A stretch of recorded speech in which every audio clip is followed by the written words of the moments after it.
Hello po mga ka-Jesnabs, welcome back po sa ating channel. Topic po natin ngayon ay tungkol sa teaching demonstration. Meron pa bang teaching demonstration ngayon dito sa Expanded Career Progression? Nakikita ko kasi sa mga post sa Facebook na wala na daw nitong teaching demonstration.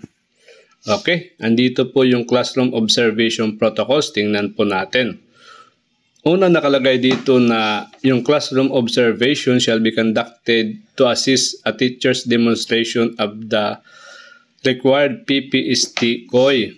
It shall be done in the actual classroom setting with learners. Itong PPST COI, ito po ay isa sa mga category doon sa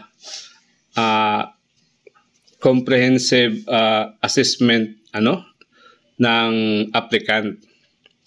Pangalawa ay nakalagay dito na to streamline the conduct of the COI assessment under the comparative assessment process.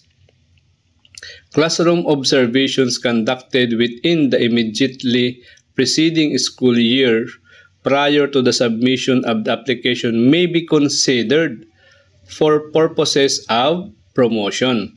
So ito po yung sinasabi nila na teaching demo.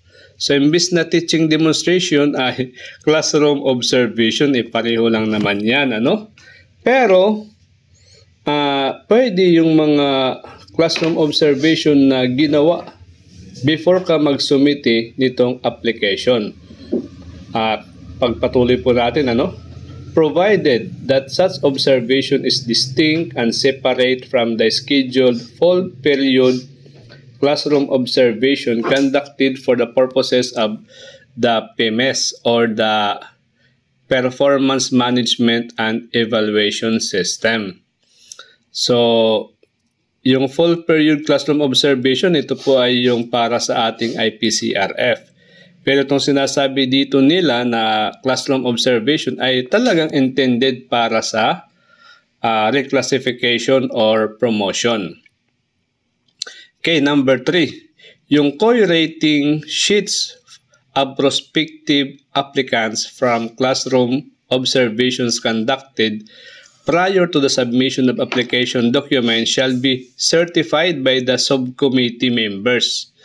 It shall only be valid for 1 year, reckoned from the date of the conduct of the classroom observation. Upon submission of application documents to the SDO, the duly certified rating sheet shall be submitted subject to the verification by the HRMO.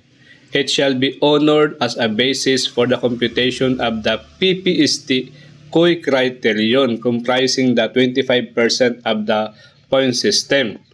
So, ganun pong nangyari mga ka-Jesnab. So, imbis na tawagin ito na teaching demonstration, ito ay classroom observation. So pero pwede itong gawin before ka mag-submit ng documents. Pero since nahuli na nga itong DepEd order na ito na amendment ay so nangyayari classroom observation na sa after ng mag-submitin ng mga documents. Now sino ba yung mga mag-observe sa atin? Well, yung mga sa number 4 nakalagay na yung school division offices ay mag-authorize ng subcommittees composed of trained assessors, preferably at the district and school levels, who shall be responsible for the conduct of the COI assessment of applicants and prospective applicants within their respective schools or district. The conduct of such assessment shall be in strict adherence to the general guidelines, specific protocols, and tools prescribed under Section 37 of Inclusion Number 2 of DepEd Order Number 24 Series of 2025. Only those assessors who have completed the prescribed training shall be authorized to conduct the classroom observations for promotion purposes. So, klaro po mga ka-JESNABs, na ang mangyayari siguro sa susunod na ito na cycle ng reclassification, na before ka magsumiti ng iyong mga documents ay tapos ka na nitong classroom observation na talagang intended para sa promotion or reclassification.